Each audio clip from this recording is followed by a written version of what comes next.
السلام علیکم۔ آج کی میری یہ ویڈیو چھوٹی عمر میں زیادتی کا شکار ہونے والی ایک دوشیزہ کی عبرت اثر کہانی ہے۔ ویڈیو شروع ہونے سے پہلے اگر آپ میرے چینل پر نیو ہیں تو اردو سینٹر پلس کو سبسکرائب کر کے بیل نوٹیفیکیشن کو آن کر دیں تاکہ آپ کو ملتی رہیں تمام چینل اپڈیٹس۔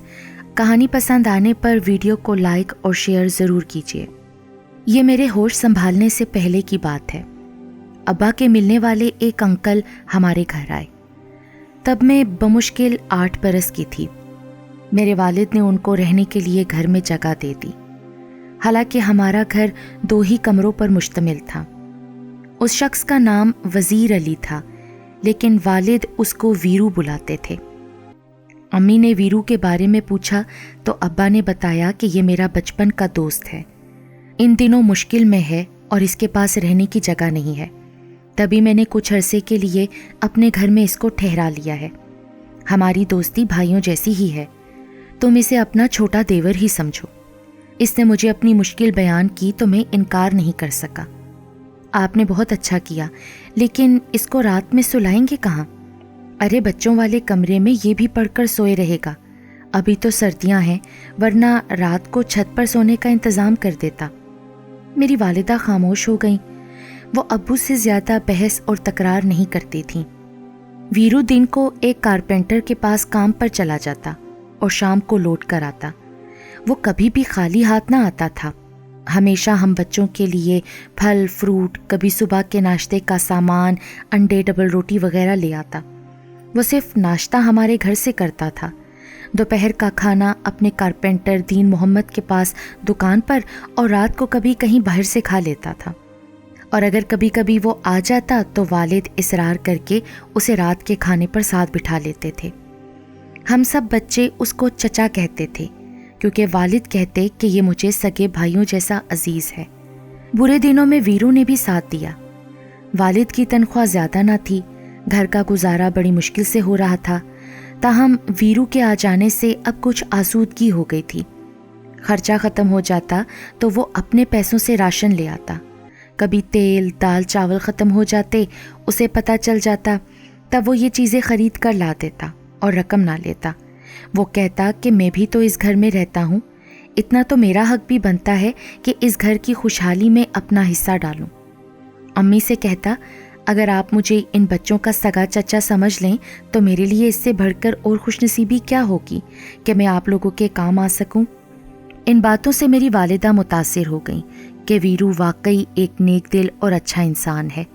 اگر ہم نے اس کو رہنے کے لیے جگہ دی ہے تو یہ بھی ہمارے احسان کا بدلہ چکانے کی پوری کوشش کرتا ہے۔ کوئی اگر کسی تنگ دست کی تنگ دستی کو آسودگی میں بدل دے تو ایسا آدمی کس کو برا لگتا ہے؟ دراصل ویرو کا کسی بات پر اپنے بڑے بھائی بھاوت سے جھگڑا ہو گیا تھا، تبھی وہ سامان لے کر ابا کے پاس چلا آیا تھا، اور اب وہ اپنے بھائی کے گھر جا کر رہنے پر تیار نہ تھا۔ ویرو اپنی کمائی میں سے آدھی رقم ہمارے گھریلو اخراجات میں ملانے لگا تھا، تبھی مل جل کر اچھی گزر بسر ہونے لگی۔ مالی لحاظ سے میرے والدین کو بھی سہولت ہو گئی۔ ہم کل 4 بہن بھائی تھے، سبھی مجھ سے چھوٹے تھے۔ یہ نادانی کا وقت تھا۔ مجھے ویرو چچا اچھے لگتے تھے۔ وہ پانی لانے کو کہتے یا کوئی کام کہتے تو میں دوڑ کر دیتی تھی، کیونکہ بچے کھانے پینے کے شوقین ہوتے ہیں، اور ہم ویرو کی دریا دلی سے بہت خوش رہتے تھے، جو ہمارے لیے تقریباً روز ہی بسکٹ، ٹافیاں یا کچھ ایسی چیزیں لاتے جن کو بچے پسند کرتے ہیں۔ اماں بھی اعتراض نہ کرتیں کہ وہ ان کو اپنے گھر کا ہی ایک فرد گردان چکی تھیں۔ ایک کمرے میں ہمارے والدین سوتے تھے، دوسرے میں ہم سب بچے زمین پر سو جاتے تھے۔ کمرے میں ایک ہی چارپائی تھی جو پہلے میری تھی لیکن اب ویرو چچا کو مل گئی تھی، لیکن اب تو اس شخص کو چچا کہتے بھی مجھے شرم آتی ہے۔ اپنی زندگی پر بیتا یہ واقعہ میں اس لیے بتا رہی ہوں کہ وہ والدین جو غیروں پر بھروسہ کر لیتے ہیں میری زندگی سے سبق حاصل کریں۔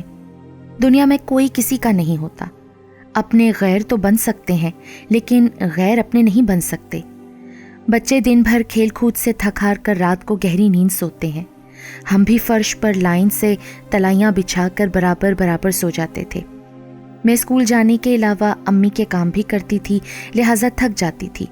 رات کو پھر ایسی گہری نیند آتی کہ کسی بات کا ہوش نہ رہتا، اور ویسے بھی 4تھی کلاس کی بچی کو بھلا کس بات کا ہوش ہوتا ہے۔ تبھی جب میرے بہن بھائی سو جاتے، رات کو یہ شخص مجھے اٹھا کر اپنے ساتھ چارپائی پر لٹا لیتا۔ مجھے کسی بات کا مطلب سمجھ میں نہ آتا تھا، میں تو نیند میں ڈوبی ہوتی یا گہری غنودگی میں، کبھی سو جاتی کبھی جاگ جاتی۔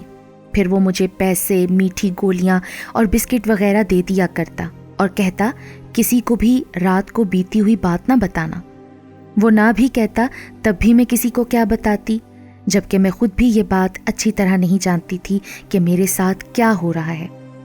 وقت گزرتا گیا، یہاں تک کہ میں نے ہوش سنبھالا، تب بھی اس کو وہی حرکتیں کرتا پایا، مگر اب فرق یہ تھا کہ ساتھ میں وہ واہیات باتیں بھی شامل ہو گئی تھیں۔ کبھی وہ باتیں میری سمجھ میں آتی، کبھی نہ آتی۔ مجھے کبھی یہ خیال نہ آیا کہ یہ سب کچھ میرے حق میں برا ہے اور میں خسارے میں پڑتی جا رہی ہوں۔ ہم بچوں کے کمرے کے ساتھ تھوڑی سی زمین تھی۔ ویرو نے ابا کو صلاح دی کہ اگر تم برا نہ مانو تو اس جگہ پر چاردیواری بنا کر چھت ڈلوا دوں۔ کارپینٹر تو اپنا دوست ہے، چھت، کھڑکیاں، دروازے سب بہت کم پیسوں میں بن جائیں گے، مزدوری میں خود کر لوں گا۔ ابا اس تجویز پر خوش ہو گئے۔ یوں بھی گھر میں ایک کمرے کی اشد ضرورت تھی۔ انہوں نے کہا کہ سر میں کڑوے تیل کی جگہ گھی پڑ جائے تو کیا برا ہے، بسم اللہ کرتے ہیں۔ دیکھتے ہی دیکھتے چند دنوں میں ایک چھوٹا سا کمرہ تیار ہو گیا۔ ویرو نے ہمارے کمرے کے درمیان دروازہ بنوا دیا تاکہ نیا کمرہ دوسرے کمرے سے جڑا رہے۔ والد نے نئے کمرے میں نئی چارپائی ڈلوا کر یہ کمرہ ویرو کے حوالے کر دیا تاکہ وہ سکون سے علیحدہ رہ سکے اور بچے اپنے کمرے میں اب آرام سے پڑھائی کر سکیں۔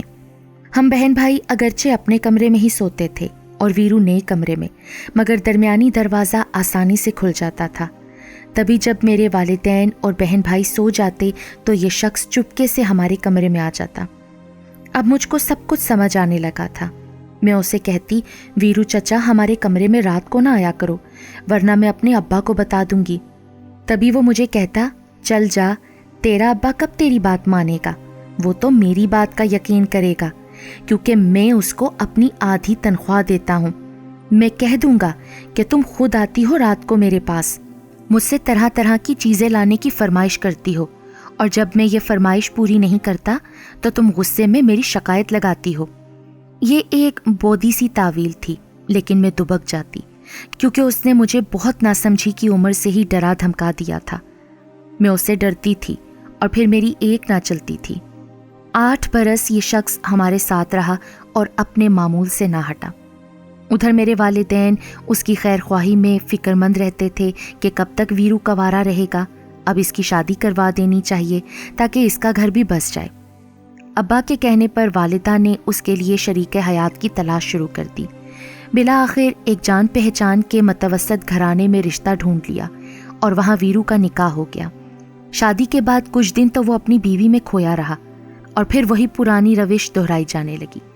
جب اس کی بیوی میکے جاتی وہ ہمارے کمرے میں گھس آتا۔ میں کسی کو کچھ بھی نہ بتا سکتی تھی، دل ہی دل میں جلتی کڑتی رہتی تھی۔